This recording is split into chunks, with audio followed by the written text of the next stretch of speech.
Hello, everyone, and welcome to episode 291 of A Yank on the Footy. I'm Craig Wessels, coming from Sandusky, Ohio, and thanks for listening. In this episode, I'm going to be joined in just a few minutes by my mate Myk Aussie from up in Edmonton, and we are going to be talking about the 2023 Grand Final. It's here. Well, I've got about 36 hours left of being a supporter of the AFL premieres, so I figure I should go ahead and rock the hat at least a little bit longer. So, Cats, you got a bit of an uphill climb next year to get back into things. We're getting older, aren't we all? And well, I think we got some work to do, and I'm really interested to see what Andrew Mackey does to get this club going in the right direction heading into 2024. But we're not here to talk about them. We're here to talk about the Collingwood Magpies and the Brisbane Lions.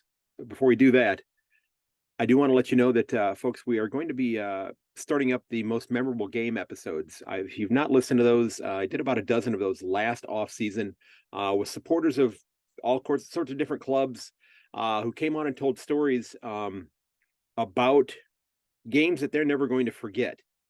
And the one that sticks out in my mind right now was a gentleman, Peter, who is a huge Tigers supporter, and how he missed going to a game when he was a youth due to a track and field accident.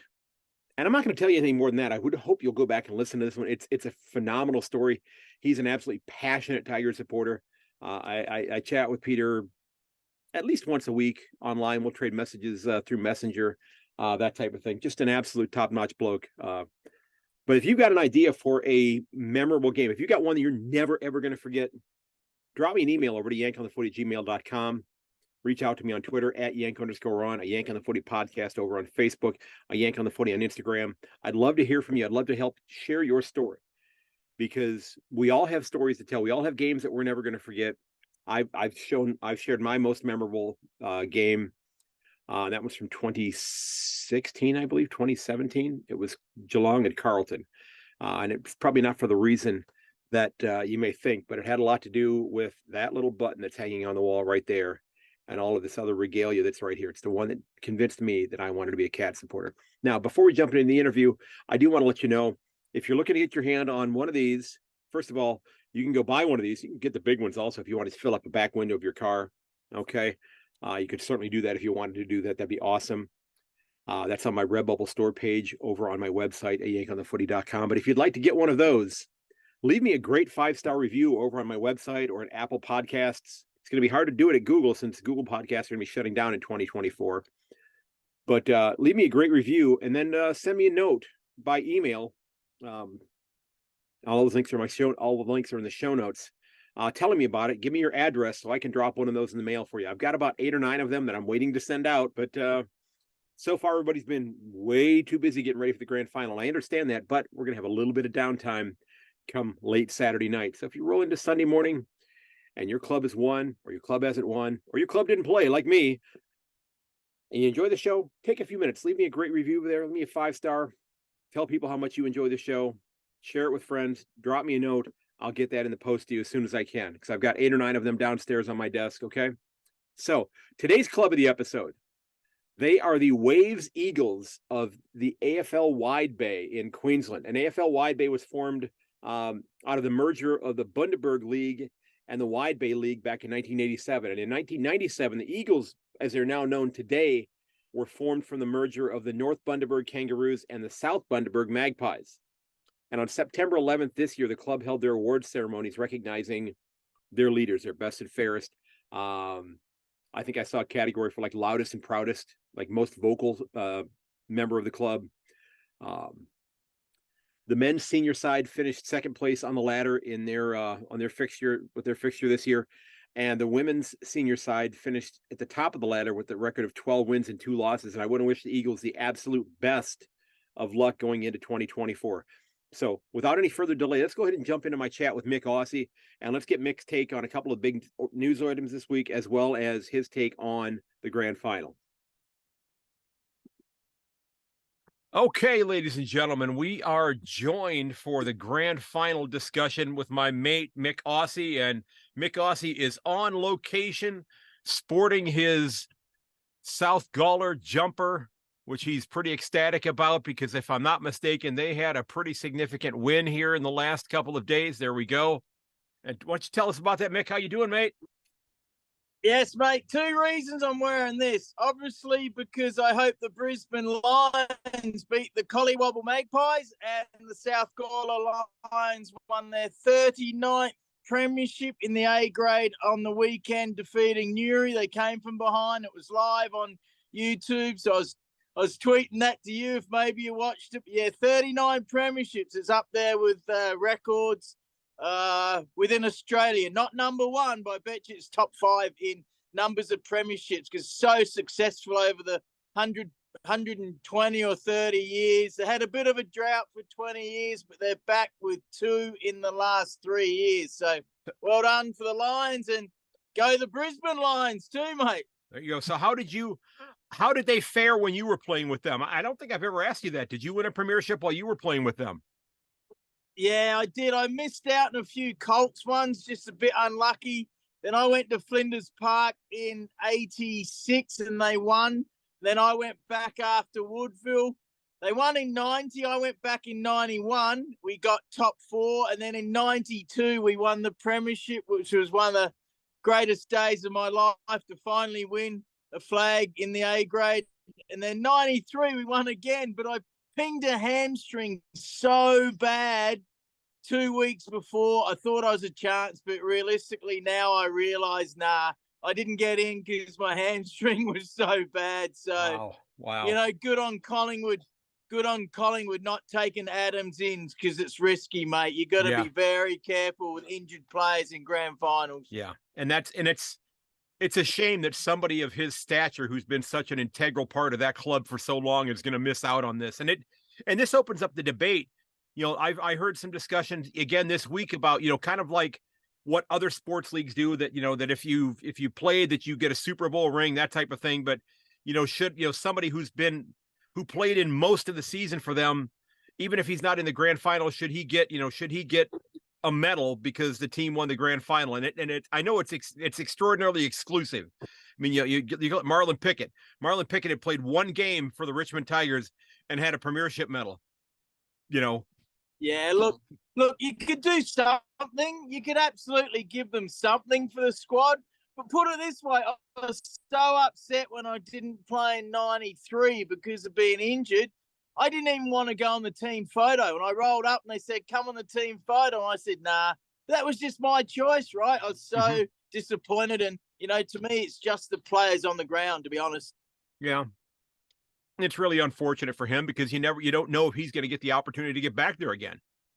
Yeah, of course. I mean, in terms of his age, but, you know, I think as far as the club, you know, I think the Magpies are kind of their window, so to speak, is I think going to be open for several years right now. But you know, it's a club that you know, his body may be getting to the point where it's going to start breaking down, as we just saw happen with his hamstring. So yeah, well, look, if you take players injured into the grand final, you're taking a risk, and we've seen it. We've seen it bad a few years, like Reed last year for the Swans. And then the big fella for Giants, he was no good. So, yeah, you got to be careful. And that's why I'm leaning towards Lions. I'll give you my pick later, but Lions are going in so fit and healthy. Yeah. They're not even taking a risk with pain. And Collingwood have some injury worries. No doubt about that. Yeah, that's true. That's true. So, you know, a couple of things took place in relationship to footy this week. You know, you got Lachie Neale winning his 2nd and what maybe some Brisbane supporters would say should have been his 3rd Brownlow. No offense, Patrick Cripps, but you know, there are some people that truly believe that should have been Lachie Neale's Brownlow last year, that Cripps should have been sitting that last week of the season. But you know, has that I guess it's happened one other time or a couple of other times where the person that won the Brownlow was not on the All-Australian side, which I didn't realize he wasn't until somebody pointed it out, because I guess I hadn't looked that closely at the All-Australian list. I thought he would have been a natural. On the bench. He was on the bench, wasn't he? I'm pretty sure he was on the bench. Was he? Oh, okay. I think so. I've heard. Yeah, I think he was, but I did hear someone say he wasn't. But I think they meant the starting 18. I'm pretty sure he was on the bench, but you need to confirm that. Okay, yeah, I'm actually looking it up right now.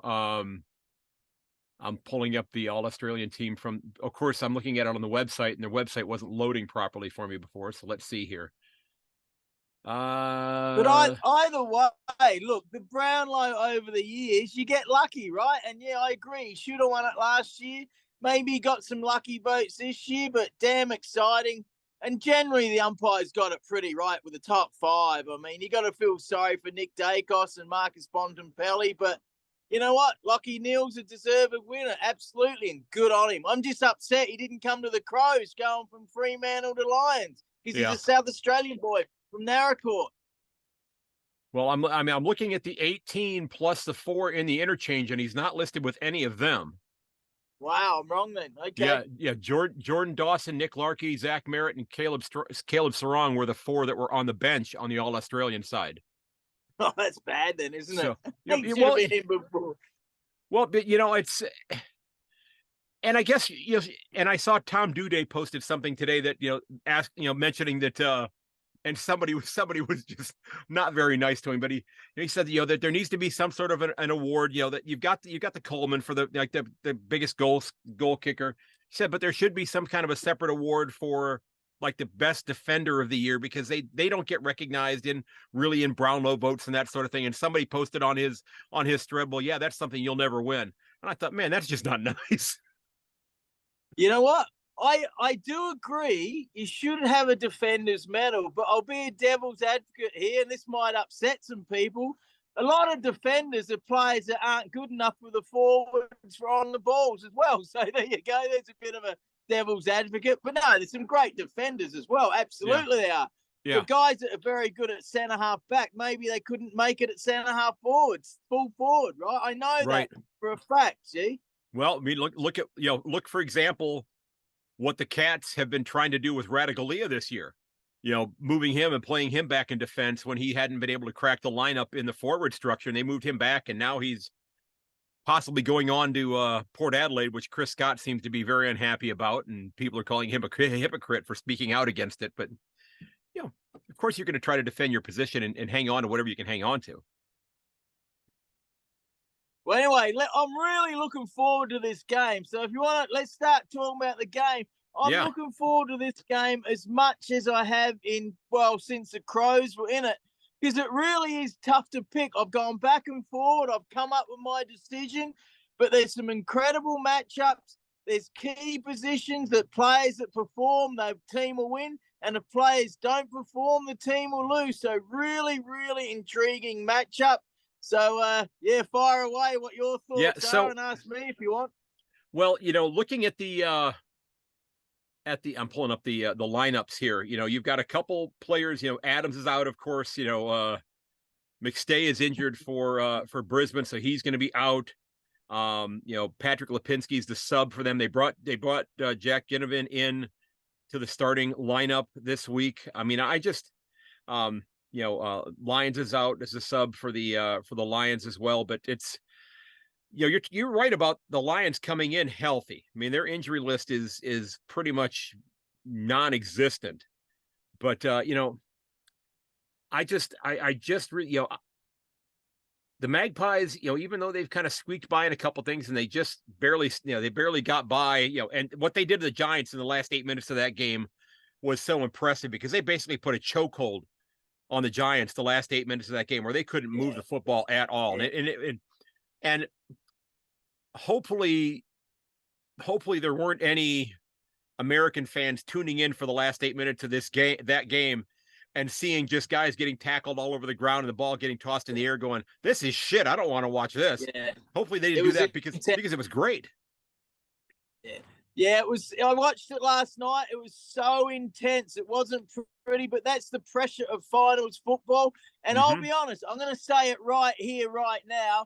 I think GWS Giants should have won, for the simple fact that I'm sticking by what I said last week. Maynard should have been suspended, and without Maynard in that team, I reckon Giants would have won, and we would have got our wish, an all non-Victorian grand final. Yeah, and and you and I would have been searching for flights to catch a flight there. You know, we'd have run into each other in Vancouver and made the flight over from Vancouver together. And I don't know if I doubt I would have had a cocktail on the plane, but I probably would have had I might have had one beer, maybe. But you know, it is I don't really want to get into the tips right now, but I mean it's the 16th or 17th game at the MCG for the Magpies this year. To say that they're well versed with the layout of that ground would be a bit of an understatement. And you know, and you know, we know the Lions have a tough time in Victoria, in Melbourne in particular. They've not been too successful there. They had some success this year, but their history has not been great there. So yeah. Well, this is where I'm going to tease Gabe a bit tomorrow night when I go on Sports Grid, because those sports betting guys, they're big into analytics and statistics. And when they've won, the Collingwood won 13 of the last 16 at the MCG this year. Mm-hmm. Lions have won 1 of 15 at the MCG. But then you look at the other thing, Lions have beaten the Pies the last 6 games. So it's really interesting. And the Lions can score a lot more than the Magpies can, but then the Magpies have this knack of just winning by 1 or 2 points. So yes, really, really intriguing. But it comes down to this, mate. It comes down to this. It starts with the on-ballers, the ruckman, the on-ballers. Mm-hmm. So much, especially early in a grand final. The on-ballers that get on top and give the forwards the advantage. And look at the Lions. If Cameron and Danaher fire, I think the Lions will win. If Cameron and Danaher play crap, which they can in big games, well, then it's going to be low scoring and probably the Magpies win. And then you look at the Magpies forward line. We got Myercheck, great player, but number 2 or 3 on any good team. You got Jamie Elliott, very good player. To go, he can score goals. Yeah. Little Bobby Hill can score goals. So it all depends on the guys in the midfield who gets on top. It really does. Well, and think about this. Yeah. To me, seeing the Dacos brothers become this tremendous pairing of players with this team, with the father-son. And I guess, this, and again, this is going to piss off some people, I'm sure, but with regard to the father, I'm just going to toss it out here. With the father-son rule, should only one son be able to fall under that category? Nah. Okay. Nah, I'm not a Pies fan, but it's great that the Dacos boys are playing. Yeah. And you should watch some highlights of their dad. Their dad was a very skillful player. So they're terrific players. And I think Josh doesn't get as much credit. It's all about Nick. Josh on the wing, mate. And this is the other thing. The MCG is so wide that the wings play a big factor in the game. So even though Josh Dacos, I think they named him a forward pocket, that's a load of crap. He will start on a wing, absolutely. Yeah. And, you've got incredible wingmen who we got McCluggage and Zorko for Brisbane. So those wing guys is going to be important in the game. And I bet you Josh Dacos has a beauty of a game on that wing. Well, and I was just wondering though that if you get if you get somebody who's a phenomenal player, who's really into this whole father-son thing, do he and his wife go to some sort of a fertility clinic and end up trying to have like septuplets? So they end up going ahead and just basically fielding an entire squad of kids from their family 25 years down the road. I mean, is that why not? Exactly. Why not? But to me the most interesting story this year with this game is a player that wasn't on either of these clubs last year and barely scraped by to get on the Magpies this year is Oleg Markov. I mean, if I'm not mistaken, he got delisted by the Suns. He got delisted by Gold Coast, got dumped, got brought in to train with the Magpies during the training sessions back in the summer months, and made enough of an impression on them that they signed him to the list.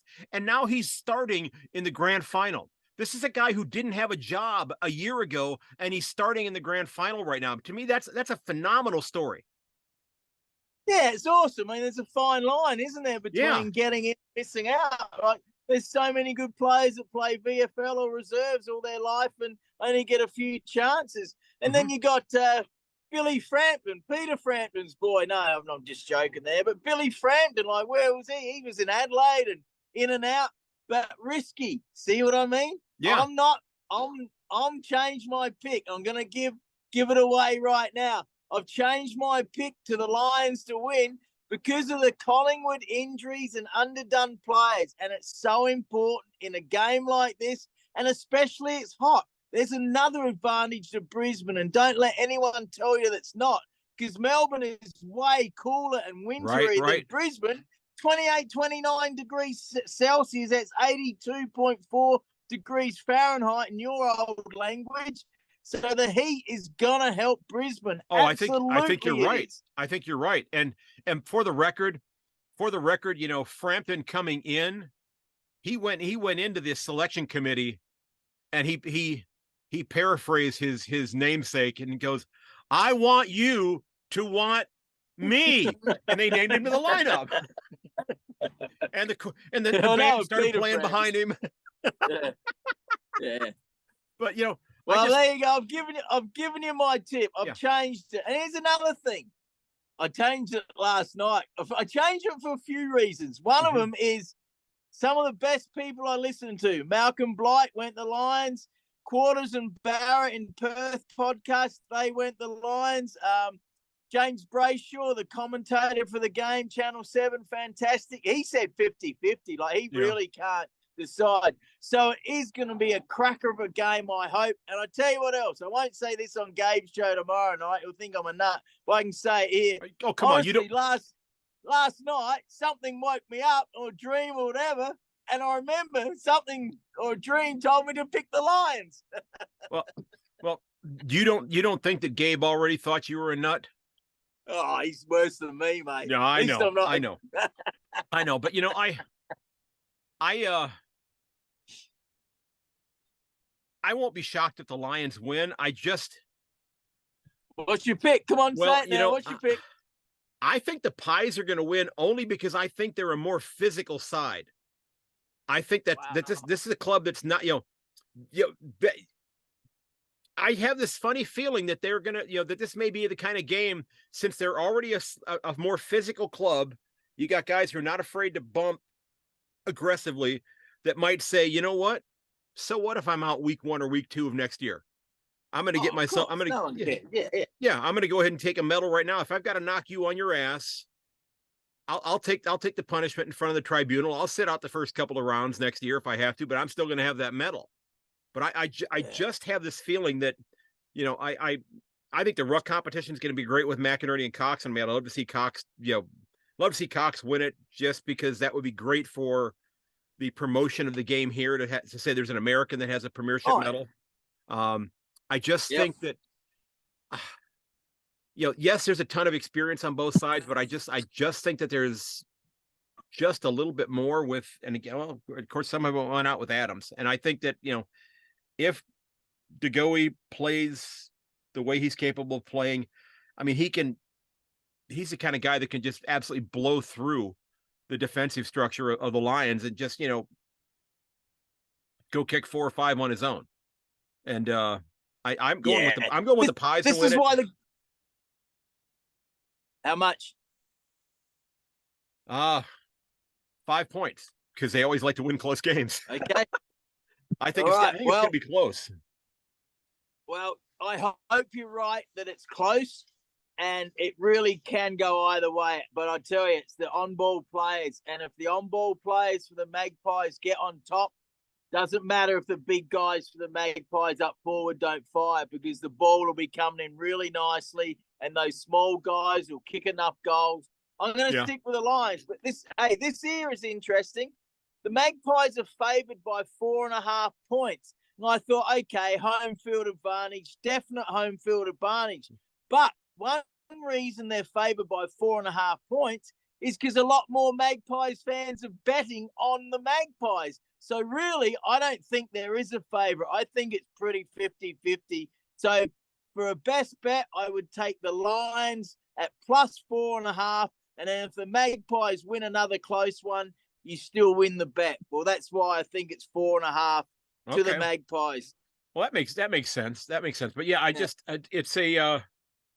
it's going to be, I think it's going to be a much better game than we saw last year. And I admitted on the, I sat down with a couple guys from the Virginia Lions of the USAFL. One of them's a Magpie supporter, one of them's a Lion supporter. And we kind of did this same thing previewing the game. And, I confessed that last year at the Cats and Swans game, I fell asleep like 10 minutes into the first quarter and woke up right as the first quarter ended.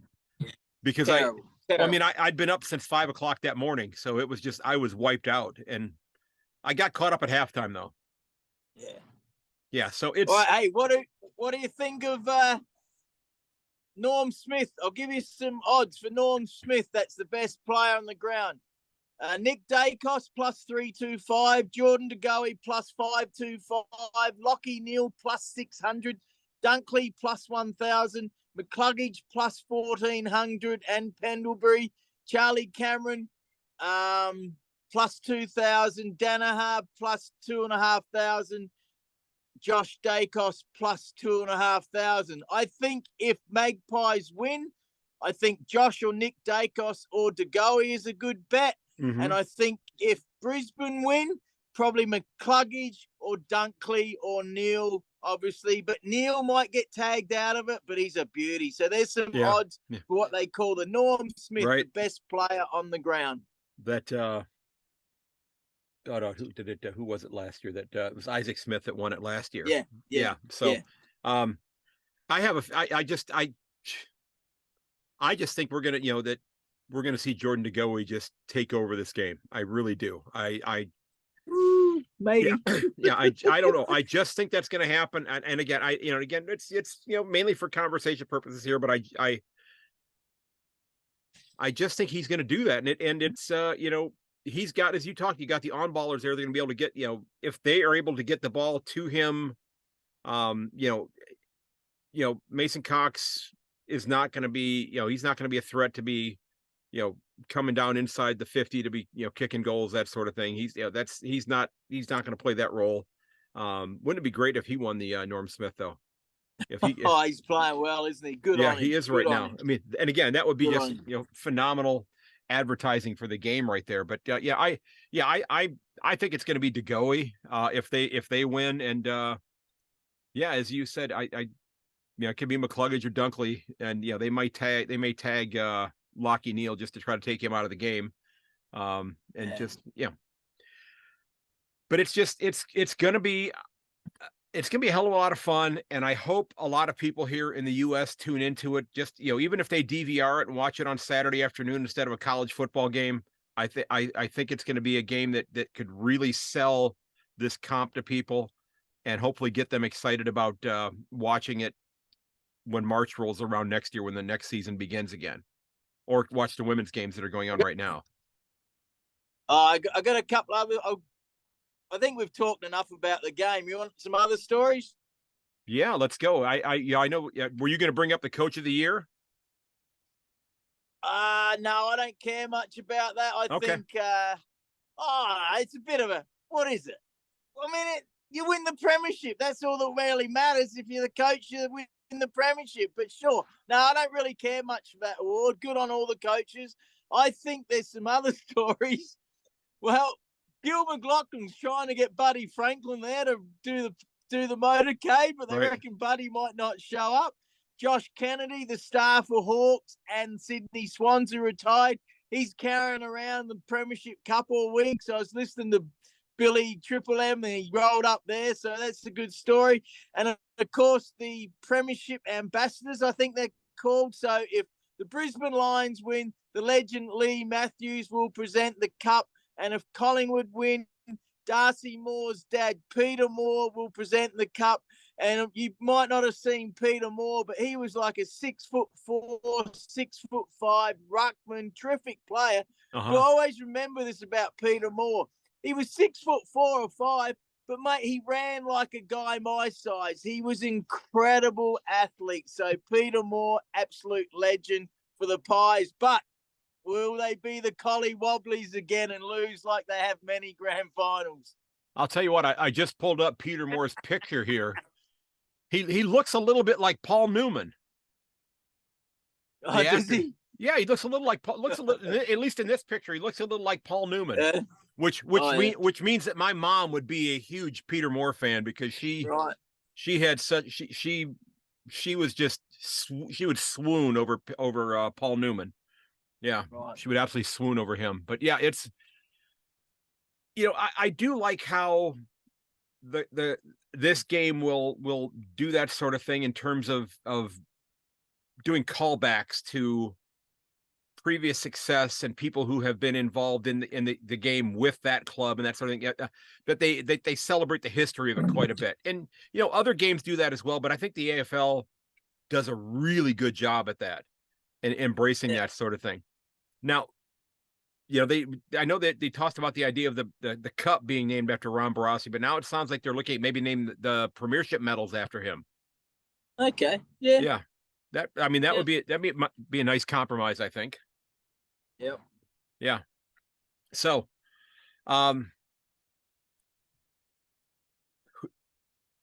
you ready to jump into your 5 for the week? Yeah, sure. Okay, because now I have one that somebody mentioned to me that I did not put on the list. So we're not going to count this one, but it was somebody from the I believe it was somebody from SA that sent me a note and specifically said to ask you what it meant to kick a Vic. and I could not find what that meant, so I'm hoping I'm not going to get in trouble with that one.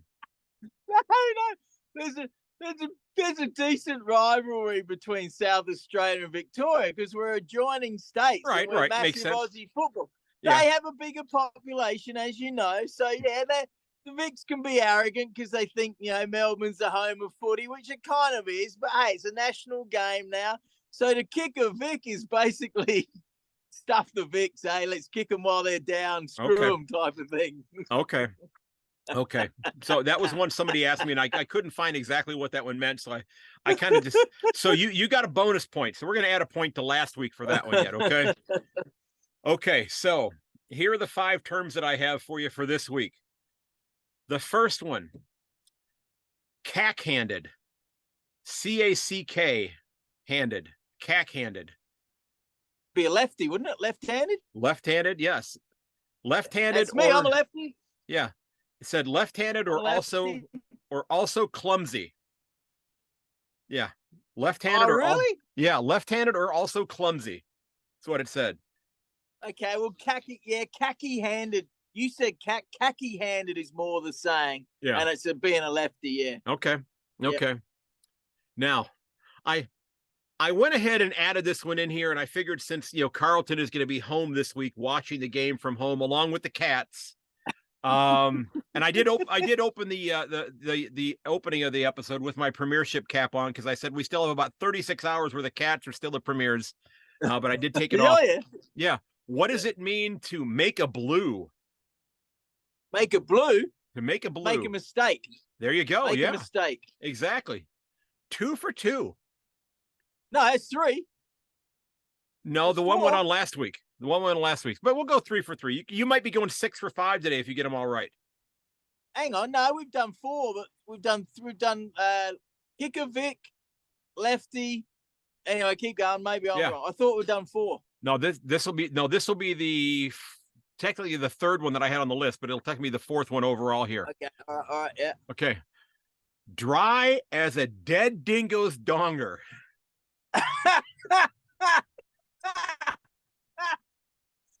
Well, if you know the legend Steve Elkington, the golfer who won a major, he told this story how they had to come in and test his urine, right? So he told this story on Jim Rome, and he goes, "Yeah, a guy came in, and can you believe this?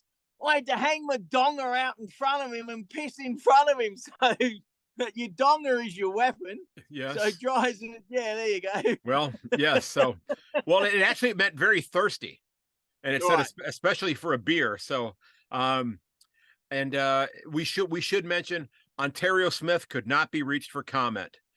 And you have to have been listening to the show for a long time to know where that reference came from. And if you do, I applaud you and I thank you for tuning in that long on the show. The Whizzinator. The Whizzinator. So yes, exactly. Yes. I couldn't believe it. Okay. The Whiz. Yes. Okay. Now, this one,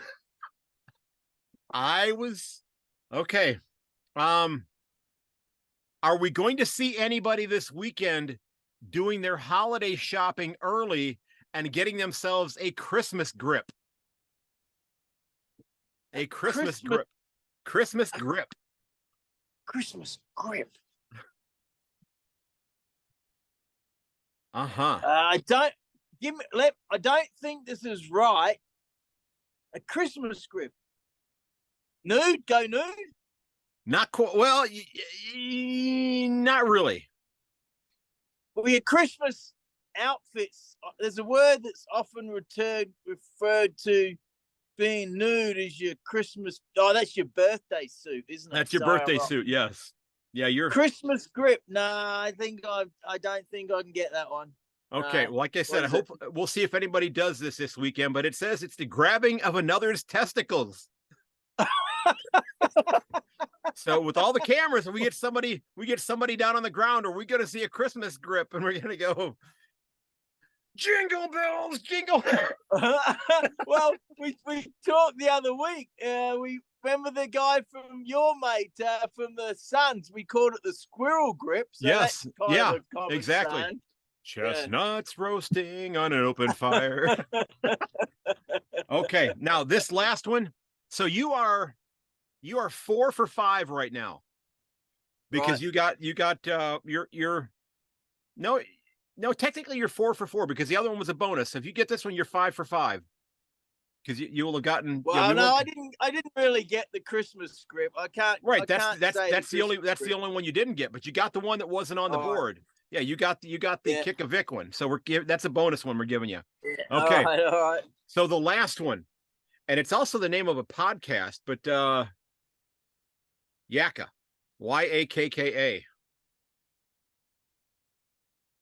Well, you got Yakka jeans, but it's not that.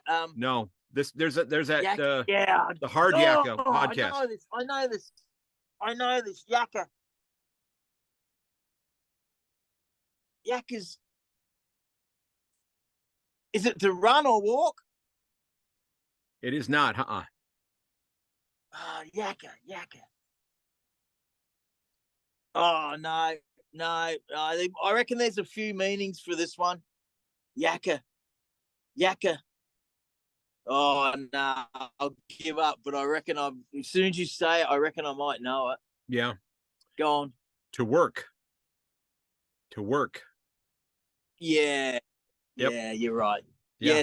Yes. Yeah. So that's I think that's why the name of that podcast is Hard Work. That one. Yeah. Yeah. No, are you?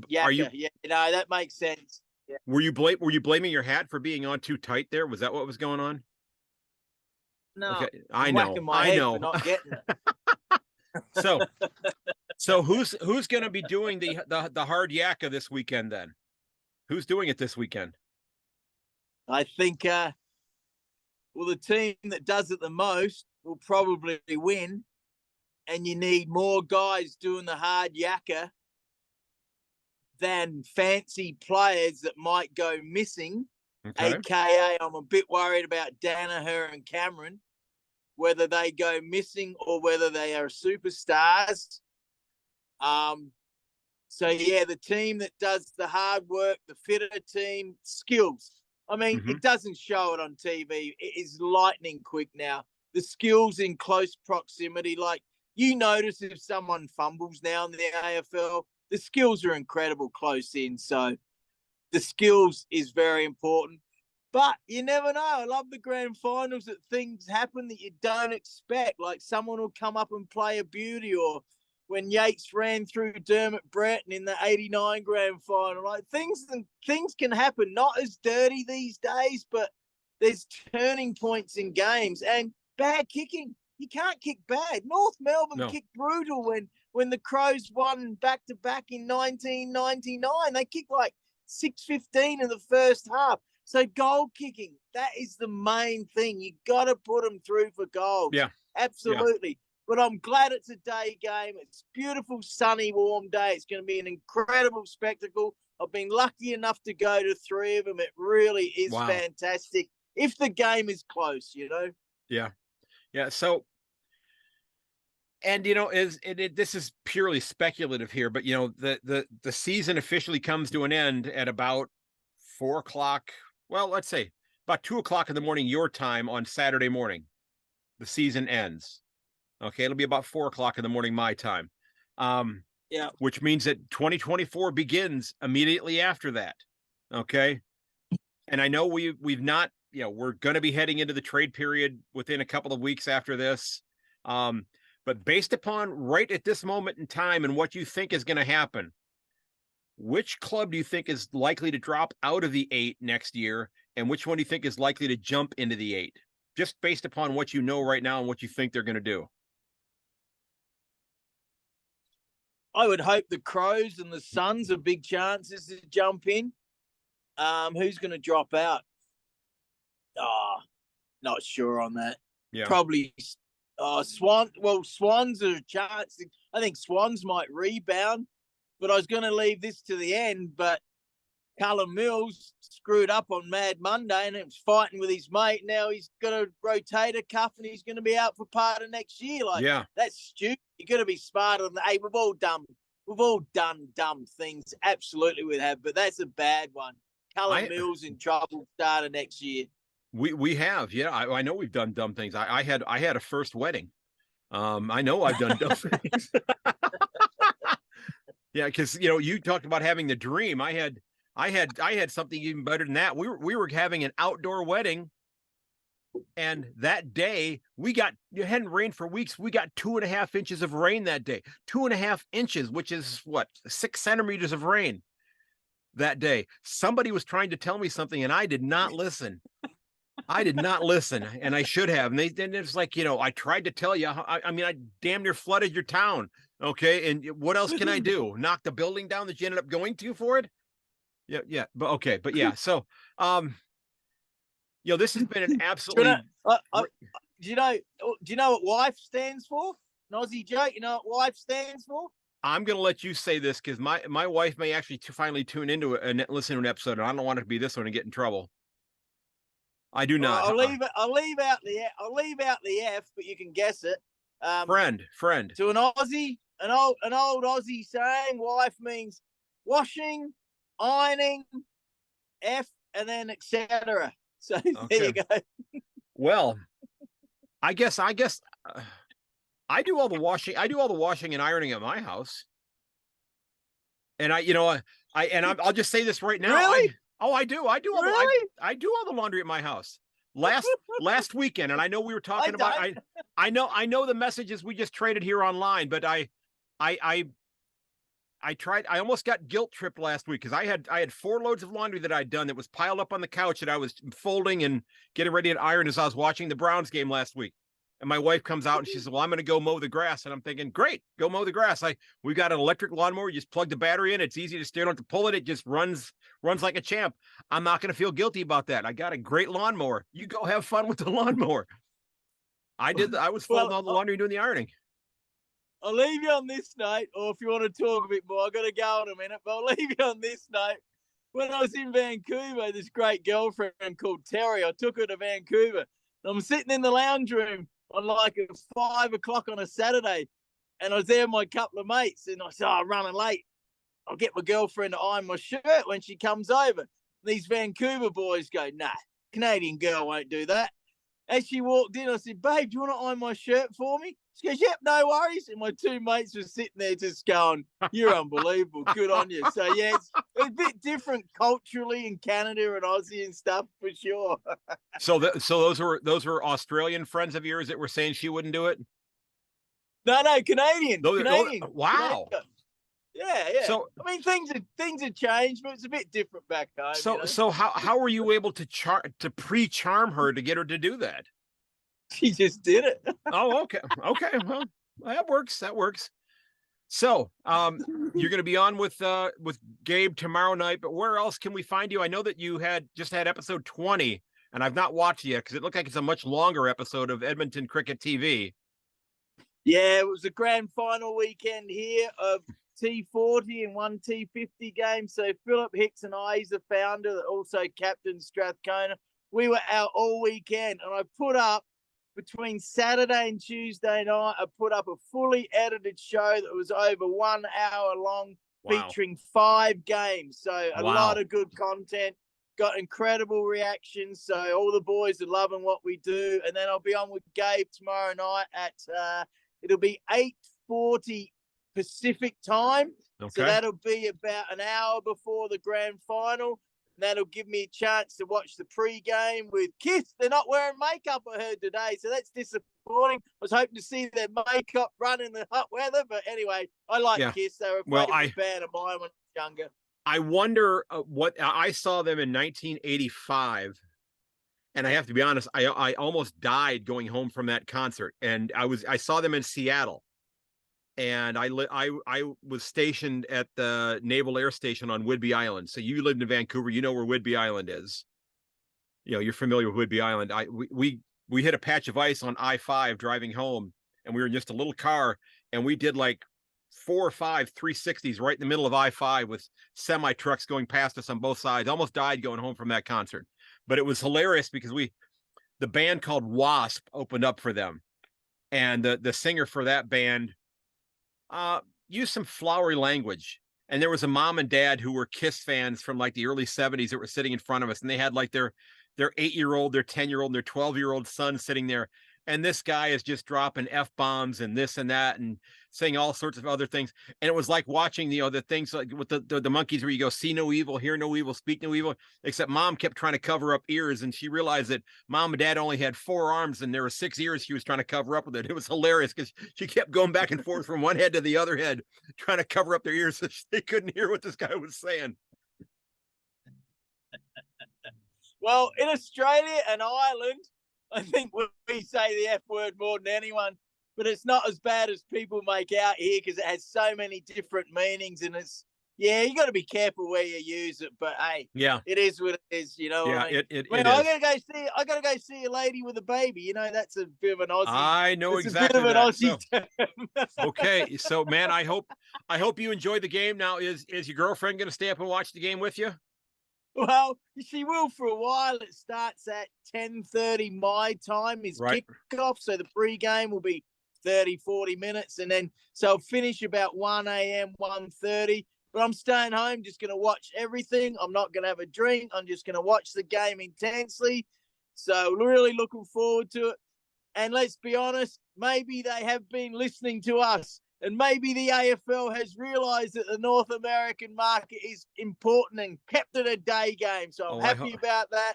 I'm sad to say I think it's going to go twilight or night next year, but I hope not. I really hope not. Well, you know, if it goes night, that means it becomes a morning game here. East Coast, it would be like 6 o'clock in the morning. Well, no, it's good for me. But that's true. But my thinking was, instead of having like the teams here having their get-togethers and such, they get together and have a breakfast thing. You do pancakes and sausage and hash browns and that sort of thing. Nah.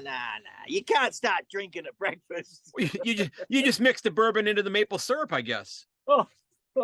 Yeah. Well, I'm at Gawler South, I wouldn't participate. So the game comes on at 2:30, right? 2:20. Riggsy and the boys that organise it. You pull a name out of a hat, right? And whichever player you got, every time that player got a kick, you'd have to scull a beer. I said, no, me and a couple other guys. I said, no way am I doing that, because I was single at the time. I wanted to be out Saturday night meeting ladies. I didn't want to be on the floor at 6 p.m. So I didn't participate. That's stupidest, you know. You said, go, man. I'll take the sub who's not going to play. All right, Mick. Hey, cheers, man. I'll chat up all the girls while you guys are crashed out. Have a great weekend, Smart man. You bet. I hope it's a great game. Cheers. All right, Mick. Hey, man, I appreciate you taking time to sit down and chat. I know this is technically the end of the season, but I hope even during the off season, I can still get you to stop by. Might be a little bit more difficult for you to do that in the location that you've been calling in from earlier during the course of the season, because the weather's about to change. And I know what it's going to do where you are right now. So we may have to make some adjustments as far as that goes. But ladies and gentlemen, there you have it. There's our take on the grand final. It's going to be a heck of a game. Again, there are 16 clubs that would absolutely trade place with these two clubs right now that would love to be there, and a couple that were very close last week. If you're a Giant supporter, gosh, you've got to be slightly heartbroken about what took place. But I have to tell you, I am so impressed by what that club did this year. And if you happen to be a Giant supporter, if you're not just absolutely over the moon and damn proud of that club, where you at? Because you should be. That club is absolutely phenomenal. They're doing a great job, and hopefully they're going to generate some more interest in the club in the western suburbs. I know it's a Swans town, and they're trying to elbow their way in, which leads you to believe then, should the league decide to bring in a 20th club after Tasmania comes in, there's been talk about possibly bringing in another club in Perth, or possibly, another club in Adelaide. Norwood's put their hand up and said, hey, bring us on board. But would you have to put it in a community that does not already have a club because of the lack of elbow room, or the lack of available oxygen, if you will? Having an established club already there. I mean, is there room? Perth is a big city. I understand that. But are there enough footy fans in Perth who are not Eagles or Dockers supporters that would be ready to jump on board with whatever club that likely made the jump from the waffle into the AFL? Would they peel away Eagles and Dockers supporters who supported those two AFL clubs and then go on to support their waffle club who's now in the AFL? I don't know the answer to that question. I'd love to hear what you think about that, though. But folks, look out for one another. Check up on your friends. I hope you have an awesome time watching the grand final. I hope your team wins. And also, for those of you wearing the other jumper color, I hope your team wins. Okay. First of all, to be honest, I just hope it's a hell of a game. Okay. As I told you in my discussion that I had the other day with Darren and Ian, I got home at about midnight before the game last year with the Cats and the Swans, and me being a Cat supporter, about 5-10 minutes into the first quarter, I fell asleep for about 20 minutes. And I'm embarrassed to admit that, but I'd been at school since 6 o'clock that morning. The game came on 18 hours later. I'd been at work that entire time. I was worn out, and there's only so much coffee that I can drink. And Lord knows I do my share of that. But I was embarrassed that I fell asleep, but I figured I had to admit that. It's not something I can lie about. Okay, I did go back and watch the whole thing. I did catch up on it, but remember, you can find everything over at my website, ayankonthefooty.com. There are links to all my socials: Twitter, Instagram, Facebook, LinkedIn, I believe, is on there as well. But at Twitter, on Twitter or X, it's at Yank_on, a Yank on the Footy podcast over on Facebook. You can find me, Craig Wessels, on Instagram. That's actually Yank on the Footy on Instagram. It's Craig Wessels on Facebook as well. So if you want to reach out to me there, you can certainly do that as well. If you got an idea for a guest or a great idea for a topic, I've got several topics that I'm working on right now. I have a ton of interviews that I'm getting lined up because my announcing jobs that I'm doing are getting ready to wind down. I'm almost done with those for the year. So my schedule opens up wide. I can start watching a lot more cricket as well, a lot more of the women's game as well. I did see that the Cats women took it on the chin against the D's earlier today. But folks, I do appreciate the kind words. Again, if you want one of those stickers that I showed you earlier in the episode, drop me a great review and let me know about it. Shoot me your address, okay? I'd love to get that out in the post to you so you can put it on the back bumper of your car or wherever you want to put it, your computer. I don't know. Wear it on the sleeve of your jacket. What I don't have a clue. Yeah. Wouldn't it be awesome, though, if somebody actually got that as a tattoo? That'd be great. Okay. Well, enough of that, folks. Like I said, thanks for the kind words. And as always, may your dribble kick never hit the post. I will catch you later. This has been episode 291 of of a Yank on the Footy. And again, folks, thanks for listening. I do hope you'll share the episode. I hope you'll subscribe to my YouTube channel if you've not done that yet. It's been amazing the last month and a half. I mean, I've been pretty stagnant. I had about 30 subscribers. I'm now like 120. And I know 120 subscribers on Facebook or on YouTube is nothing. But when you had nothing to begin with and you've like quadrupled that number in the last month, that's not too bad. Okay. And who knows, maybe this takes off on YouTube and I end up having a little spot right there for one of those little silver plaques that they have. Next thing I have to do is start getting everything uploaded over on Rumble as well. Because I do have an account over on Rumble and I have a handful of episodes there as well. And it's just starving for footy because there's nobody over there with footy. So folks, check up on those friends and family, tell them you love them. And until next time, goodbye.